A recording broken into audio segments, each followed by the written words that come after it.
अस्सलाम वालेकुम नाज़रीन, आज का सच के साथ मैं हूं नदीम हुसैन। बैतुल मुक़द्दस में इसराइली बर्बरियत का जो मुज़ाहरा इबादत गुज़ारों पर किया गया, शर्मनाक ही नहीं अफसोसनाक अपनी जगह पे। बहुत छोटे अल्फाज हैं जो सूरत हाल वहाँ दरपेश रही है। ये मामला आज का नहीं है। अब इस रियासती दहशत गर्दी को भी एक तवील अरसा हो गया है, फ़लस्तीनियों को भी मुलाज़िम सहते एक तवील अरसा हो गया। वो जिस कर्ब और अज़ियत से गुज़र रहे हैं उसका अंदाज़ा लगाना बहुत मुश्किल है, लेकिन हालात और वाक़यात का जबर है कि वो इस कैफियत के अंदर रह रहे हैं। फ़लस्तीनी रियासत का क़याम जो है वो इसका हल है, लेकिन मामलात जो हैं वो उस जानिब बढ़ते हुए दिखाई नहीं दे रहे हैं। और अब जो कुछ हुआ कि इबादत करते हुए फ़लस्तीनियों को तशद्दुद का निशाना बनाया गया, उन पर गोलियां बरसाई गई, उन पर घोड़े दौड़ाए गए, और ज़ाहिर है इसमें सैकड़ों जो हैं वो ज़ख्मी हुए और 2 फ़लस्तीनी जो है वो शहीद हुए। अब मशरिक़ वस्ता के अंदर ज़ाहिर है अरब ममालिक जो हैं वो इसकी मज़म्मत भी कर रहे हैं। अरब लीग का इजलास हो या ट्यूनिस की जानिब से ये मुतालबा कि सलामती कौंसिल का इजलास बुलाया जाए, ये बात कही जा रही है। और बड़े वाज़ेह तौर पर वहाँ के तजियाकार ये बात कह रहे हैं कि जब तक वो अरब ममालिक जिन्होंने इसराइल के साथ ताल्लुकात इस्तवार कर लिए हैं कोई मानी खेज़ रवैया इख्तियार नहीं करते, उस वक़्त तक कोई भी चीज़ जो है वो सूदमंद नहीं हो सकती, उस कोई भी बात जो है वो नतीजा खेज़ नहीं हो सकती। और ये मामलात जो हैं ये इसी तरह रहेंगे और ये जबर और ये तशद्दुद का सिलसिला जो है वो इसी तरीके से जारी रहेगा। लेकिन अब क्या फ़लस्तीन जो है वो एक इंतफादा की तीसरी लहर जो है वो देखने जा रहा है, ये भी एक अहम सवाल है। और ये जो अब मामला हुआ है इसके नतीजे के अंदर क्या कोई ऐसी पेशरफ्त हो सकती है कि फ़लस्तीनियों को कुछ तो सुकून का सांस जो है वो मुयस्सर हो सके, ये भी एक अहम चीज़ है। दूसरी जानिब वज़ीर आज़म इमरान ख़ान और army chief general Qamar Javed Bajwa जो हैं वो सऊदी अरब के दौरे के बाद पाकिस्तान पहुंच चुके हैं।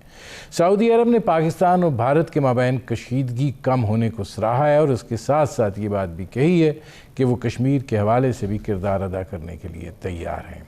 लेकिन अब दिखाई ये देता है कि मामलात जो हैं अब कुछ और हैं। जिस तरीके से शाह महमूद कुरैशी को एसोसिएट किया गया 370 के मामले पे जो भारत ने आईनी तरमीम की है और ये उनसे इस चीज़ को वाबस्ता किया गया कि ये भारत का अंदरूनी मामला है, और उसके बाद ये बात कही जा रही है कि असल चीज़ जो है वो 35A है जिसके अंदर भारत की जो कश्मीर के अंदर डेमोग्राफिक सूरत हाल को चेंज करना है वो मसला है। लेकिन अब अक़वाम मुत्तहिदा की जो माहिरीन की रिपोर्ट आई है उसमें ये बात कही गई है कि इस अमल का जो है वो आगाज़ हो चुका है और हिंदुओं को जो है तकरीबन 1,44,000 को मकबूजा कश्मीर की शहरियत दी गई है। और उसके साथ साथ जो है वहाँ के जो मुकामी लोग हैं उनको इस चीज़ से महरूम रखा जा रहा है। और ज़ाहिर है कि जब आप आबादी का तनासुब तब्दील कर देंगे तो फिर पाकिस्तान का बुनियादी मौक़िफ़ जो है इस्तिसाब राय का वो हो भी जाए तो फिर सूरत हाल क्या होगी ये अंदाज़ा लगाना भी मुश्किल नहीं है।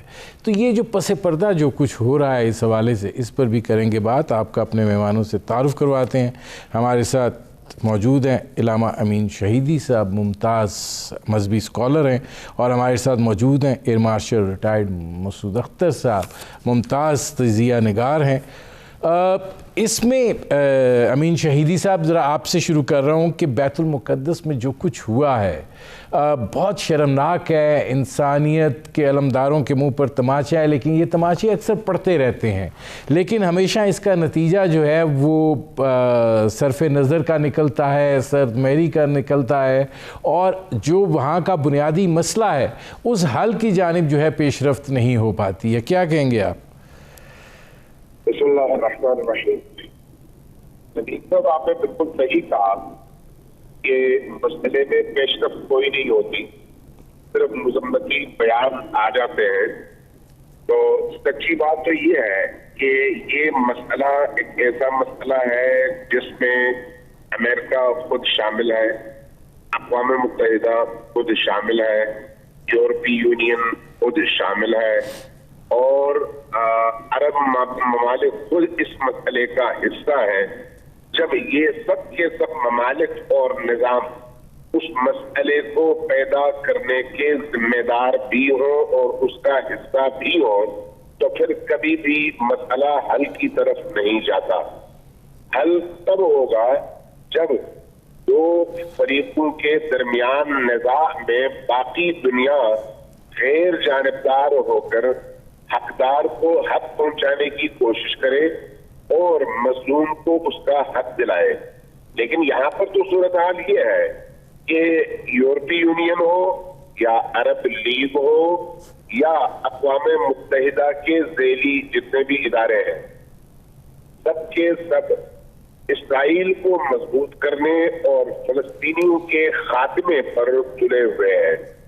गुज़श्ता 70 सालों में नशीबो फराज जरूर आए इन वाक़यात में और फलस्तीन के मसले में, लेकिन आज की सूरत हाल बिल्कुल वाज़ेह है। आज अमेरिका भी यही चाहता है, अरब ममालिक भी यही चाहते हैं, अरब लीग की भी यही ख्वाहिश है कि अब फलस्तीनियों की जद्दोजहद का खात्मा होना चाहिए और इसराइल को इस पूरे खित्ते में एक पावर के तौर पर तस्लीम किया जाना चाहिए। लेकिन उसके मुकाबले में जब आप फलस्तीनी कौमियत के हामिल उन जवानों के जज्बात को देखें तो वो जाहिर है 7 दहाइयों से मुसलसल खून दे रहे हैं, जान दे रहे हैं, कुर्बानियां दे रहे हैं और इसी तरह से मार खाते जा रहे हैं, लेकिन मुकावमत, इस्तकामत और अपनी आजादी की तहरीक में वो ठंडे नहीं पड़े हैं। मैं अमीन शहीदी साहब आता हूँ जी, शहीदी साहब मैं आता हूँ। अब इसमें मार्शल साहब ये फरमाइएगा कि जब ये जो वाक़यात गुज़श्ता 48 घंटों में हुए हैं उनकी, जब मैं फुटेजेस देख रहा था तो उसमें जब एक फ़लस्तीनी लड़की को गिरफ़्तार किया जा रहा था तो उसके चेहरे के ऊपर एक स्माइल थी। मेरे लिए वो एक बहुत बड़ी अलामत थी। अब जब हम अरब लीग की बात करते हैं, OIC की बात करते हैं, ट्यूनिस ने चले दरख्वास्त की है कि जी सलामती कौंसिल का इजलास बुला लिया जाए।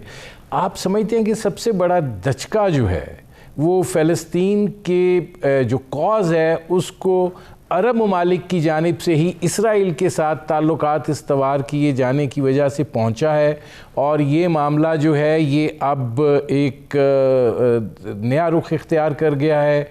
और आप क्या समझते हैं कि ये जो वाक़यात हुए हैं और हो रहे हैं इसके नतीजे में कोई इंतफादा की तीसरी लहर आ सकती है?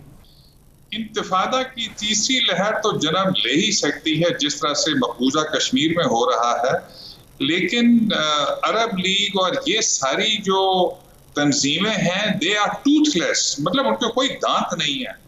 और ये हादसा पहली दफा नहीं हुआ। याद रखिए कि इस्लामी ममालिक मेरे ख्याल में रियासत साजी या स्टेट क्राफ्ट में बहुत नीचे हैं। खाली 2 कुव्वतें, एक तुर्की और एक मलेशिया, जो कि थोड़ा बहुत बोलते हैं क्योंकि वो मजबूत है। और मजबूत क्यों है? क्योंकि वो सेकुलर प्लूरलिस्ट के दरमियान हैं और उनमें ताकत आ गई है। जो भी मुल्क हमारी तरह मसलन जो कि एक प्योर रिलीजियस स्टेट है, मजहबी रियासत है, वो तो अपनी तौर पर बहुत कमजोर है। अच्छा, इसी तरह से अरब ममालिक जो हैं उन्होंने एक पैन अरबिज्म के साथ भी बहुत बड़ा तजुर्बा किया, वो फेल हो गया। फिर उसके बाद मिस्र, उसने कहा कि जी नहीं हम तो खाली मिस्री हैं, और उन्होंने सन 73 की जंग रिलेटिवली जीती। इसी तरह से इन्होंने ताल्लुकात कायम कर लिए। आखिर में आप जबकि UAE ने और गल्फ की रियासतों ने ताल्लुकात इसराइल से कायम कर लिए तो वो तो किसी काबिल नहीं रहे। अब कोई भी नहीं बोल रहा, तो मुझे तो खतरा ये है कि अब उनके लिए बोलने वाला कोई भी नहीं रहा सिवाय मेरे ख्याल में तुर्की और मलेशिया, और किसी हद तक हम भी बोलते हैं क्योंकि हम दूर हैं उनसे और हम एक एटमी ताकत भी है, हमारे पास एक बहुत बड़ी फौज भी है। लेकिन हम उनके लिए जाके कोई जिहाद कर सकें या कोई एक मिलिट्री ऑपरेशन लॉन्च कर सकें या उसका हिस्सा बन सकें, वो नहीं बन पाएंगे। So we will have to live with this reality कि इस्लामी ताकतें आज तकरीबन कुछ भी ना करने के काबिल हैं फलस्तीनियों के लिए। सो फलस्तीनी हों या कश्मीरी हों, उनके ऊपर अजाब टूटते रहेंगे। ये तो जियो स्ट्रेटेजिक्स हैं जो कि हालात को बदल देते हैं। मसलन अब इंडिया में देखें, वहां पे हम अपने तई हमने बहुत कोशिश करके देख ली, मिलिट्री ऑपरेशन भी की हैं, पॉलिटिकल जिहाद भी हमने कोशिश बहुत की। उन्होंने भी इंतिफादा 1 इंतिफादा 2 कश्मीरियों ने किया, लेकिन आज हम उस काबिल नहीं कि हम वहां पे मिलिटरीली इन्वॉल्व हो सकें।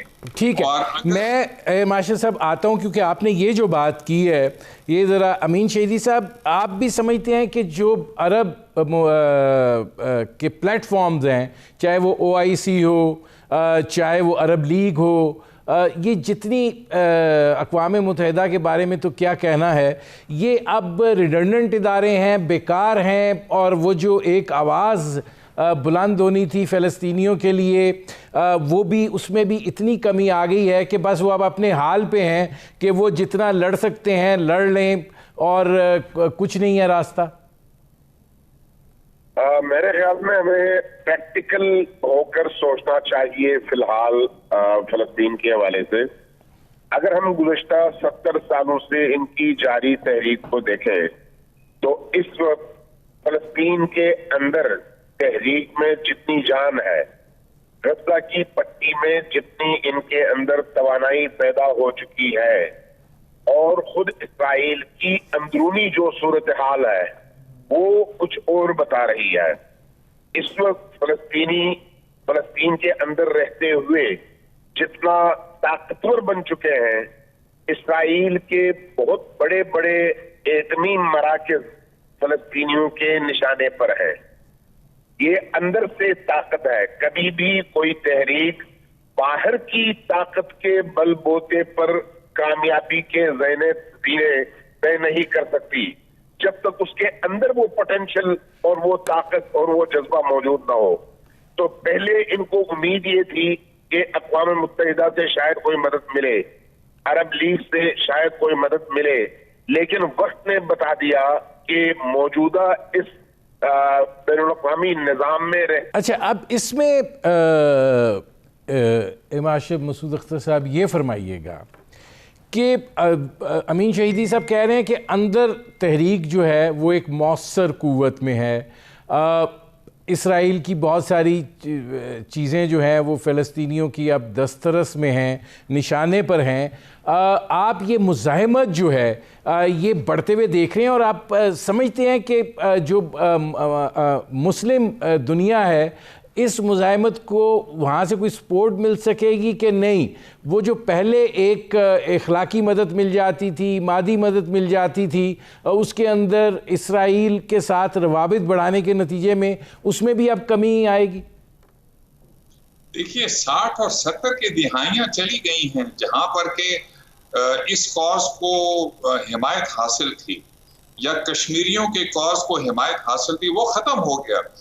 ये अब ऐसा दौर आया है जबकि पैन इस्लामिज्म, जो कि हम खाली दाई हैं, पाकिस्तान खाली दाई है उसका, कि हम हर किसी की जहां पे भी मुसलमान है उसकी मदद करेंगे, और हम चाहते हैं कि वो हमारी भी मदद करें। याद रखिए कि ऐसी कोई चीज नहीं होने वाली, चाहे अरब लीग हो, चाहे इस्लामी OIC हो, चाहे वो इंडिविजुअल रियासतें हों, जॉर्डन हो, उर्दन हो, शाम हो, इराक हो, सऊदी अरेबिया हो, वो कोई भी उनकी मदद को आने के लिए तैयार नहीं। हाँ, ये जरूर होगा कि इसके ऊपर उनमें इंतिफादा 3 हो सकता है, मुज़ाहमत और बढ़ सकती है, लेकिन मेरे ख्याल में जो कश्मीरी हैं और जो पैलेस्टीनियंस हैं, they are on their own. ये बड़ी बड़ी रूह फरसा बात है, लेकिन ये हकीकत है कि हम लोग याद रखिएगा कि इफ एट ऑल कोई थोड़ी बहुत शोर मचेगा ह्यूमन राइट्स के नाते से, तो यूरोप से मचेगा, अमेरिका से मचेगा। मसलन जॉन कैरी ने आखिरी दफा जब वो वजीर खारजा थे ओबामा के, तो उन्होंने सपोर्ट नहीं किया थी सेटलमेंट्स वाली एक रेजोल्यूशन को, तो उन्होंने बहुत गालियां दी नेतन्याहू और उसकी हुकूमत ने। सो अमेरिका जो है एक ऐसी रियासत थी, क्योंकि उस वक्त डेमोक्रेट्स हुकूमत में थे, ट्रंप ने तो उनको टोटली सपोर्ट किया। तो उसके बाद कैरी ने एक लैंडमार्क स्पीच दी थी और उन्होंने कहा था कि अगर आप वन स्टेट रियासत, हम टू स्टेट सोल्यूशन आपको देते हैं, नहीं करते तो वन स्टेट करते हैं, तो फिर भी हम आपको दो ऑप्शंस देते हैं, चाहे रिलीजियस स्टेट बनाओ चाहे डेमोक्रेटिक। तो हम कहते हैं डेमोक्रेटिक स्टेट बनाना। तो देखिए, याद रखिए कि नेतन्याहू ने इसको एक ज़ियनिस्ट रियासत बना दिया है, कॉन्ट्ररी टू देयर एडवाइस। और मेरे ख्याल में सप्रेशन ज्यादा होगी, अरब उसको सपोर्ट नहीं कर पाएंगे, इवन पाकिस्तानी उसको सपोर्ट नहीं कर पाएंगे। खाली कौन बोलेगा? तुर्क बोलेंगे, मलेशियन बोलेंगे, ईरान, क्योंकि उनकी सख्त दुश्मनी है वहां पे, वो बोलेंगे, और ईरान रिलेटिवली एक बड़ी ताकत है। तो मेरे ख्याल में कोई हमायत चंदा हासिल नहीं होगी और खाली रेजोल्यूशन तक बात रहेगी और आगे नहीं चलेगी। आई एम सॉरी कि मैं एक ऐसा ब्लीक पिक्चर दे रहा हूं, मगर मेरी नाकिस राय में और खुद इस्राइल के बॉर्डर्स की है और गजा की पट्टी की है, उस सूरत को सामने रखते हुए और फलस्तीन के अंदर जो फलस्तीनी मूवमेंट की ताकत की सूरत हाल है, बढ़ती हुई ताकत की, वो ये बताती है कि आइंदा आने वाले वक्तों में ये जो आग है, ये जो तहरीक है, ये बजाय इसके कि बाहर की कुव्वतों पर इन्हिसार करे, अपने बाजुओं पर इन्हिसार करते हुए आगे बढ़ेगी और इसको कामयाबियां नसीब होंगी। इसराइली इस वक्त जो है अपने अंदरूनी मसाइल की वजह से परेशान भी है और फलस्तीनियों की उस बढ़ती हुई ताकत की वजह से खौफजदा भी है। यही वजह है कि अमरीकियों ने अरब लीग के जो बड़े ममालिक थे उनको या ताल्लुक कर दिया है या इसराइल के लाइन में ले जाके उनको खड़ा कर दिया है। लेकिन उसके नतीजे में फलस्तीनियों के अंदर ये शऊर और एहसास पैदा हो चुका है कि उन्होंने अपना मुकदमा खुद लड़ना है, अपनी लड़ाई खुद लड़नी है और अरब लीग पर एतमाद नहीं करना।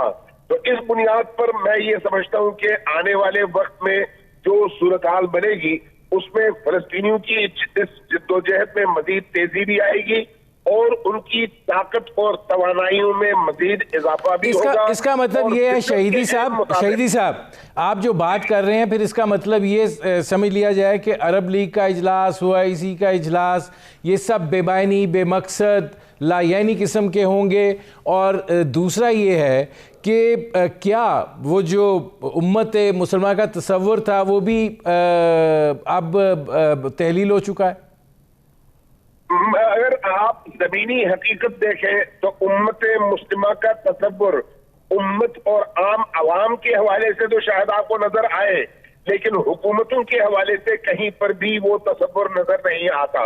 और जहां तक अरब लीग का ताल्लुक है, इन खलीजी ममालिक का ताल्लुक है, इन्होंने इब्तदा में फलस्तीनियों का साथ दिया बेशक, लेकिन उसके बाद आहिस्ता आहिस्ता उनकी पॉलिसीज में जो चेंजिंग आई, उन चेंजेस के नतीजे में उन्होंने खुद ये साबित किया कि अब फलस्तीन के मसले से उनका लेना देना कोई नहीं है।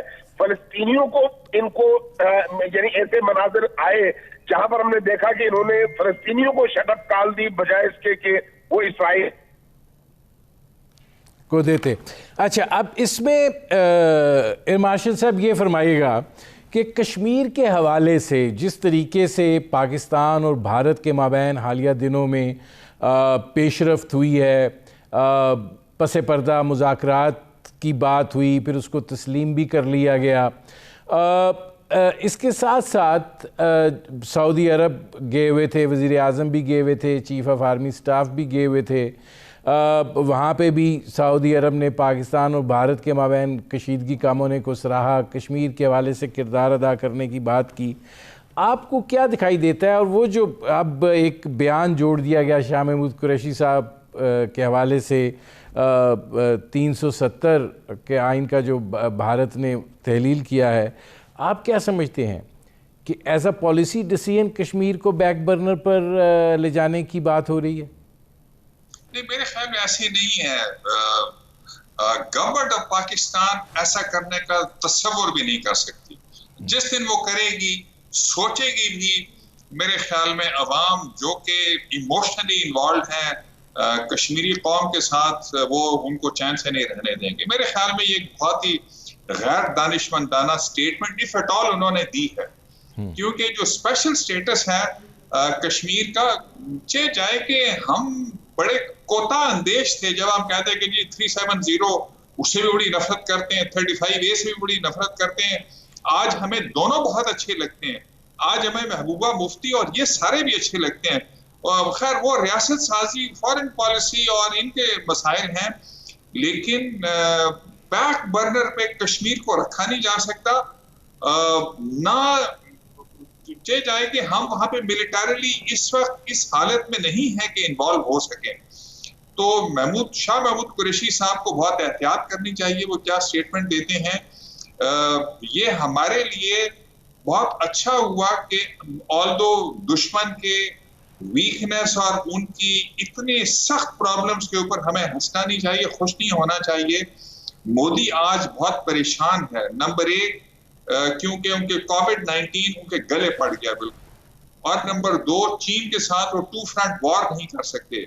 नंबर 3 वहां पे जो बाइडन आ गया जो कि ह्यूमन राइट्स के ऊपर बहुत सख्त हैं, डेमोक्रेट्स इनहेरेंटली सख्त होते हैं, तो उनको परेशानी है। तो इस वजह से वो हमारे साथ बातचीत करने को तैयार हैं, बातचीत हो रही है, अट्रैक्ट टू डिप्लोमेसी पीछे हो रही, जो कि अच्छी चीज है। लेकिन हमें कोई ज्यादा इससे उम्मीदें नहीं रखनी चाहिए, और हमें अपने अंदर बहुत सारी रियासत साजी करने की बात है, क्योंकि कश्मीर तो दूर की चीज, सितंबर 11 तक अमेरिकी अगर वहां से निकल जाती है तो याद रखिए ये जो अभी 55-60 हमारे हजारे, नॉट हमारे, उनके शहरी हैं वो शहीद हुए हैं, बच्चियां शहीद हुई हैं। दिस इज एन ओमन, ये इशारा दे रहा है कि इस खित्ते में क्या होने वाला है। अच्छा, इसमें एयर मार्शल साहब अब सवाल ये पैदा होता है कि आप बात कर जो कह रहे हैं ठीक है, लेकिन अगर हम ये ट्रैक टू डिप्लोमेसी में उलझे हुए हैं और हम एक वक्ती चीज़ें जो हैं वो देख रहे हैं, लेकिन ये भी तो उसके साथ साथ भारत की चालबाजियां तो अपनी जगह पे जा रही हैं। वो तो कश्मीर के अंदर एक डेमोग्राफिक चेंज जो है वो ला रहा है, वहाँ पे जो हिंदुओं को लाकर आबादकारी का सिलसिला है वो तो शुरू हो चुका है, और अगर वहाँ पे आबादी का तनासुब जो है उसको बिगाड़ दिया जाता है तो फिर आपके इस्तिस्वाब राय का जो नतीजा निकलेगा वो आप उसको कैसे हैंडल करेंगे। तो ये तो एक बड़ी प्रैग्मेटिक सोच की इस वक्त जरूरत है, आपको वो दिखाई देती है? बिल्कुल दिखाई नहीं देती है, क्योंकि हमने अपने कौमी तरजीहात, कौमी मफादात का तयन बिल्कुल नहीं किया हुआ। That is the basic problem. आपके प्रोग्राम में मैं ये चीज बार बार कह चुका हूं, और बहुत सीनियर फॉरेन ऑफिस के गुरु आके कह देते नहीं ये हमें तो कौमी मफादात का तयन करने की फॉर्मली जरूरत नहीं, जिनकी मैं बहुत इज्जत करता हूं। तो याद रखिए कि ट्रैक टू डिप्लोमेसी और ये चीज, और पाकिस्तान बजाते खुद एक बड़ी कुव्वत है, इंडिया हमें इग्नोर नहीं कर सकता। इंडिया को इस वक्त 2 फ्रंट वॉर की जो सिचुएशन है वो अफोर्ड नहीं कर सकता, सो हमसे बातचीत कर रहा है। सो हमें नंबर 1 डेमोग्राफी चेंज नहीं होने देनी चाहिए, ये हमारा मिनिमलिस्ट होना चाहिए। 370 को रिस्टोर होना चाहिए at some stage. Human rights वहां पे इंश्योर होनी चाहिए, कर्फ्यू उठना चाहिए, इंटरनेट होना चाहिए, और हमें ये जो बातचीत है इवेंचुअली ये खुशाइंद है कि कुछ लोगों ने एटलीस्ट बात की है कि ये इंडिया पाकिस्तान का मामला खाली नहीं है, ये खाली खित्ते का और एरिया का मामला नहीं है, ये लोगों के इंसानी हुकूक का मामला है। मैं आता हूँ मसूद अख्तर साहब। अमीन शहीदी साहब ये फरमाइएगा कि आप क्या देख रहे हैं, फिर इसका मतलब ये है कि अगर मायूसी घेरा कर लेती है तो फिर उसका एक रद्द अमल होता है। तो अगर फ़लस्तीनियों का मामला मायूसी के गिरदाब में ही फंसना है तो आपको फिर इंतफादा 3 दिखाई दे रहा है? मेरा ख्याल है फलस्तीनियों में मायूसी नहीं है, ये मायूसी इसराइलियों में है, और वो फ्रस्ट्रेशन का शिकार है। फलस्तीनियों की तहरीक जारी है, और जहां उनको मुनासिब लगता है वहां पर वो फौरी तौर पर एक्शन में आते हैं। लिहाजा फलस्तीनियों के अंदर जो उम्मीद की किरण है वो न इसराइली बुझा सके, न अरब लीग वाले बुझा सके और न ही अमेरिकन और यूरोपियन बुझा सके। इस वक्त आप देखते हैं कि फलस्तीनियों की 7वीं नस्ल मैदान में खड़ी है और 7वीं नस्ल पहली नस्लों की निस्बत ज्यादा ताकत के साथ, ज्यादा बेदारी के साथ खड़ी है। और इसी बुनियाद पर मैं ये अर्ज कर रहा हूं कि इसराइलियों का जो नारा था फुरात और नील तक का, वो नारा अब जो है महदूद होकर अपने इसराइल के अपने इर्द गिर्द दीवारें बनाने पर और खुद अपने आप को कैदी बनाने पर तुले हुए हैं। उनकी मुश्किल इस वक्त यह है कि फलस्तीनियों को वो अपने उस आला हदफ से दस्तबरदार नहीं कर पाए और हर आने वाला बच्चा गुज़िश्ता अपने आबाओ अजदाद की निस्बत ज्यादा ताकत के साथ और ज्यादा जज्बे के साथ मैदान में खड़ा हो जाता है। इस वक्त भी आप देखें कि बैतुल मक़दस में इन्हीं दिनों लोग पत्थर लेकर मस्जिद के अंदर बैठे हुए थे, खवातीन को इस्राएली फौजी मार रहे थे, लेकिन वो उस मार को बर्दाश्त करते हुए मुस्कुराकर जिस तरह से मुकाबला कर रही थी और फिन का निशान बना रही थी, उसको देखकर महसूस होता था कि उनके हौसले बुलंद है। मेरे प्रोग्राम का वक्त खत्म हो रहा है। बहुत शुक्रिया इलामा अमीन शहीदी साहब, बहुत शुक्रिया मास्टर रिटायर्ड मसूद अख्तर साहब। नाज़रीन, आपने हमारे पैनल के शुरुका की गुफ्तगू सुनी। अब तक के लिए इतना ही, इजाज़त दीजिए। अल्लाह हाफ़िज़।